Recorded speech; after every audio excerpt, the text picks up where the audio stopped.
ನೋಡಿ, ನಾವೆಲ್ಲ ಸಾಮಾನ್ಯವಾಗಿ ಅನ್ಕೊಂಡಿರೋದೇನೋ ಕಷ್ಟಪಟ್ಟು ದುಡಿದ್ರೆ ಯಶಸ್ಸು ಸಿಕ್ಕೇ ಸಿಗುತ್ತೆ ಅಂತ. ಅದು ನಿಜ ಕೂಡ. ಆದರೆ ಆ ದುಡಿಮೆ ಹಿಂದಿರೋ ಉದ್ದೇಶ ಯಾವುದು ಅನ್ನೋದಿದೆಯಲ್ಲ, ಅದು ಬಹಳ ಮುಖ್ಯ. ಯಾಕಂದ್ರೆ ಕೆಲವೊಮ್ಮೆ ನಾವು ಕಷ್ಟಪಡ್ತಿದ್ದೀವಿ ಅನ್ಕೊಳ್ತೀವಿ, ಆದ್ರೆ ಅದು ಕೇವಲ ಒಂದು ಭ್ರಮೆಯಾಗಿರುತ್ತೆ. ಈ ವಿಚಾರವನ್ನ ನಾವಿನ್ನೂ ಆಳವಾಗಿ ಅರ್ಥ ಮಾಡ್ಕೋಬೇಕು ಅಂದ್ರೆ ಮಹಾಭಾರತದ ಒಬ್ಬ ಶ್ರೇಷ್ಠ ಪಾತ್ರದ ಕಡೆಗೆ ನೋಡ್ಬೇಕು. ಯಾರು ಆತ? ಬೇರೆ ಯಾರೂ ಅಲ್ಲ, ಮಹಾನ್ ಶ್ರಮಜೀವಿ ಕರ್ಣ. ಅವನ ಕಥೆ ಇದೆಯಲ್ಲ, ಅದು ದುಡಿಮೆ ಅಂದ್ರೇನು, ಅದರ ಹಿಂದಿನ ಉದ್ದೇಶ ಹೇಗಿರಬೇಕು ಅನ್ನೋದರ ಬಗ್ಗೆ ನಮ್ಗೆ ಒಂದು ದೊಡ್ಡ ಪಾಠವನ್ನೇ ಹೇಳುತ್ತೆ. ಹಾಗಾದರೆ ಬನ್ನಿ, ಆ ಮಹಾನ್ ಯೋಧ ಕರ್ಣನ ಜೀವನದೊಳಗೆ ಸ್ವಲ್ಪ ಇಣುಕಿ ನೋಡೋಣ. ಅವನ ಹೋರಾಟ ಬರೀ ಕುರುಕ್ಷೇತ್ರದ ಯುದ್ಧ ಭೂಮಿಗೆ ಸೀಮಿತವಾಗಿರಲಿಲ್ಲ. ಇಲ್ಲ, ಅದಕ್ಕಿಂತ ದೊಡ್ಡ ಯುದ್ಧ ಅವನ ಮನಸ್ಸಿನೊಳಗ ನಡೀತಿತ್ತು. ಆ ಅಂತರಂಗದ ಹೋರಾಟ ಇದೆಯಲ್ಲ, ಅದೇ ನಮಗೆಲ್ಲ ಒಂದು ದೊಡ್ಡ ಪಾಠ. ಕರ್ಣನ ಜೀವನ ಹುಟ್ಟಿನಿಂದಲೇ ಒಂದು ಹೋರಾಟವಾಗಿತ್ತು ನೋಡಿ. ಅವನು ಹುಟ್ಟಿದ್ದು ದೈವಿ ಕವಚಕೊಂಡಲಗಳ ಜೊತೆಗೆ, ಅಂದ್ರೆ ದೈವದತ್ತವಾದ ರಕ್ಷಣೆ ಅವನಿಗಿತ್ತು. ಆದರೆ ಸಮಾಜ ಅವನನ್ನ ಸೂತಪುತ್ರ ಅಂತ ಕರೆದು ದೂರ ಇಡ್ತು. ಆ ಒಂದು ಹಣೆಪಟ್ಟಿ ಅವನ ಜೀವನ ಪೂರ್ತಿ ಅವನನ್ನ ಬೆಂಬಿಡದೆ ಕಾಡ್ತು. ಆ ನೋವು, ಆ ತಿರಸ್ಕಾರ, ಅದೇ ಅವನನ್ನ ಒಂದು ದಾರಿಗೆ ತಳ್ಳಿದ್ದು. ಯಾವ ದಾರಿ? ನಿರಂತರವಾದ ಕಠಿಣವಾದ ಪ್ರಯತ್ನದ ದಾರಿ. ಯಾಕೆ? ಯಾಕಂದ್ರೆ ಯಾವ ಜಗತ್ತು ತನ್ನನ್ನ ತಿರಸ್ಕರಿಸಿತೋ ಅದೇ ಜಗತ್ತಿನ ಮುಂದೆ ತಾನ್ಯಾರು ಅಂತ ಸಾಬೀತು ಮಾಡ್ಲೇಬೇಕು ಅನ್ನೋ ಒಂದು ಛಲ, ಒಂದು ಹಠ ಅವನಲ್ಲಿ ಆಳವಾಗಿ ಬೇರೂರಿತ್ತು.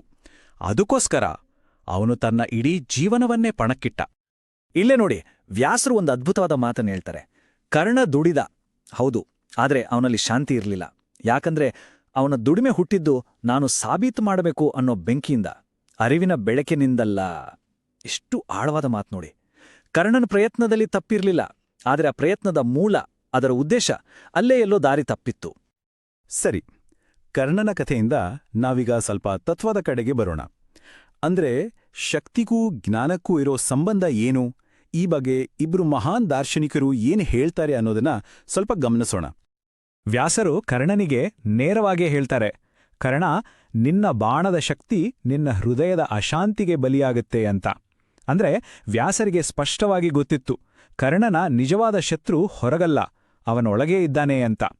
ಆ ಅಂತರಂಗದ ಗೊಂದಲ, ಆ ಅಶಾಂತಿ, ಅದೇ ಅವನ ಅತಿದೊಡ್ಡ ವೈರಿ. ಹೊರಗೆಷ್ಟೇ ಶಕ್ತಿ ಇದ್ರೂ ಒಳಗೆ ಶಾಂತಿ ಇಲ್ಲ ಅಂದ್ರೆ ಅದೆಲ್ಲ ವ್ಯರ್ಥ ಅಂತ ಅವರೆಚ್ಚರಿಸಿದ್ರು. ಗಮನಿಸಬೇಕಾದ ವಿಷಯ ಏನಂದ್ರೆ, ಕರ್ಣನ ಯುದ್ಧ ನಿಜವಾಗ್ಲೂ ಪಾಂಡವರ ವಿರುದ್ಧ ಇರಲೇ ಇಲ್ಲ. ಅವನ ಹೋರಾಟ ಇದ್ದಿದ್ದು ತನ್ನೊಳಗಿನ ಆ ಭಯದ ವಿರುದ್ಧ. ಯಾವ ಭಯ? ಎಲ್ಲರೂ ನನ್ನನ್ನ ಅಗೌರವದಿಂದ ನೋಡ್ತಾರೆ ಅನ್ನೋ ಭಯ. ಇದೇ ಕಾರಣಕ್ಕೆ ಅವನತ್ರ ಅದೆಷ್ಟೋ ಪ್ರತಿಭೆ ಇದ್ರೂ, ಎಷ್ಟೇ ಶಕ್ತಿ ಇದ್ರೂ ಅದಕ್ಕೊಂಡ ಸರಿಯಾದ ದಿಕ್ಕು ಸಿಗಲೇ ಇಲ್ಲ. ಇದೇ ವಿಚಾರವನ್ನ ನಮ್ಮ ಡಿ.ವಿ.ಜಿಯವರು ಮಂಕುತಿಮ್ಮನ ಕಗ್ಗದಲ್ಲಿ ಎಷ್ಟು ಸುಂದರವಾಗಿ ಹೇಳಿದ್ದಾರೆ ಗೊತ್ತಾ? ಅವ್ರು ಹೇಳ್ತಾರೆ, ಬಲವಿದ್ದರೂ ಬುದ್ಧಿ ಇಲ್ಲದ ಜೀವ ಕತ್ತಿಯು ಮಾಲೆಗೆ ನುಗ್ಗಿದಂತು. ಅಂದ್ರೆ ಜ್ಞಾನವಿಲ್ಲದ ಶಕ್ತಿ ಒಂದು ಹೂವಿನ ಹಾರದೊಳಗೆ ಕತ್ತಿ ತೂರಿಸಿದಾಗೆ, ಅದು ಸುಂದರವಾದ ಹಾರವನ್ನೇ ಹಾಳುಮಾಡುತ್ತೆ. ಕರ್ಣನ ಶಕ್ತಿಯ ಕಥೆಯೂ ಇದೇ ರೀತಿಯಾಯಿತು. ಹಾಗಾದ್ರೆ ಈ ಎರಡು ರೀತಿಯ ಪ್ರಯತ್ನಗಳನ್ನ ನೋಡೋಣ. ಒಂದು ಕಡೆ ಅಹಂಕಾರದಿಂದ ಹುಟ್ಟಿದ ಪ್ರಯತ್ನ, ಅಂದ್ರೆ ಏನನ್ನೋ ಸಾಬೀತು ಮಾಡಬೇಕು ಅನ್ನೋ ಹಠದಿಂದ ಬರೋದು. ಇದು ಕರ್ಣನ ದಾರಿ. ಇದಕ್ಕೆ ಸ್ಪೀಡ್ ಇರುತ್ತೆ, ಆದ್ರೆ ಡೈರೆಕ್ಷನ್ ಇರಲ್ಲ. ಇದು ಯಾವಾಗ್ಲೂ ಹೊರಗಿನಿಂದ ಜನ ನನ್ನನ್ನ ಮೆಚ್ಚಬೇಕು ಅಂತ ಕಾಯುತ್ತೆ. ಇನ್ನೊಂದು ಕಡೆ ಅರಿವಿನಿಂದ, ಅಂದ್ರೆ ಜ್ಞಾನದಿಂದ ಹುಟ್ಟಿದ ಪ್ರಯತ್ನ. ಇದು ಶಾಂತವಾದ ಪ್ರಜ್ಞೆಯಿಂದ ಬರುತ್ತೆ. ಇದಕ್ಕೆ ಸ್ಪೀಡ್ ಜೊತೆ ಡೈರೆಕ್ಷನ್ ಕೂಡ ಇರುತ್ತೆ. ಇದು ಹೊರಗಿನ ಮೆಚ್ಚುಗೆಗಾಗಿ ಹಂಬಲಿಸಲ್ಲ, ಬದಲಾಗಿ ತನ್ನೊಳಗೆ ಶಾಂತಿಯನ್ನ ಸೃಷ್ಟಿ ಮಾಡ್ಕೊಳ್ಳುತ್ತೆ. ಹಾಗಾದ್ರೆ ಈ ಎಲ್ಲದರಿಂದ ನಾವು ಕಲಿಬೇಕಾದ ಪಾಠವಾದ್ರೂ ಏನು? ಕರ್ಣನ ಕಥೆ ನಮಗೆ ಏನ್ ಹೇಳುತ್ತೆ? ನಿಜವಾದ ಸಾರ್ಥಕವಾದ ದುಡಿಮೆಯ ದಾರಿ ಯಾವುದು? ಬನ್ನಿ, ಅದರ ಬಗ್ಗೆನೇ ಈಗ ಯೋಚನಿಸೋಣ. ಹಾಗಾದ್ರೆ ನಿಜವಾದ ಪ್ರಯತ್ನ ಅಂದ್ರೆ ಏನು? ಅದು ಕೇವಲ ಹೊರಗೆ ಮಾಡುವ ಕೆಲಸ ಅಲ್ಲ. ನಿಜವಾದ ಪ್ರಯತ್ನ ಅಂದ್ರೆ ಮೊದಲು ನಮ್ಮೊಳಗಿನ ಅಶಾಂತಿಯನ್ನ ಶಾಂತಗೊಳಿಸೋದು. ನಮ್ಮೊಳಗಿನ ಆ ಗೊಂದಲ, ಆ ಹಠ ಇದೆಯಲ್ಲ, ಅದನ್ನ ಸಮಾಧಾನ ಮಾಡೋ ಕೆಲ್ಸ. ಯಾವಾಗ ನಮ್ಮ ಮನಸ್ಸು ಮೊದಲು ಶಾಂತವಾಗುತ್ತೋ ಆಗ ಮಾತ್ರ ನಾವು ಹೊರಗೆ ಮಾಡುವ ಕೆಲ್ಸಕ್ಕೆ ಒಂದು ಅರ್ಥ, ಒಂದು ಸಾರ್ಥಕತೆ ಸಿಗುತ್ತೆ. ಕೊನೆಯದಾಗಿ ವ್ಯಾಸರ ಈ ಒಂದು ಮಾತು ಇಡೀ ಚರ್ಚೆಯ ಸಾರಾಂಶವನ್ನೇ ಹೇಳ್ಬಿಡುತ್ತೆ. ಅರಿವಿಲ್ಲದ ಬಲವು ಕೇವಲ ಶ್ರಮದ ವ್ಯರ್ಥ ಕಥೆ.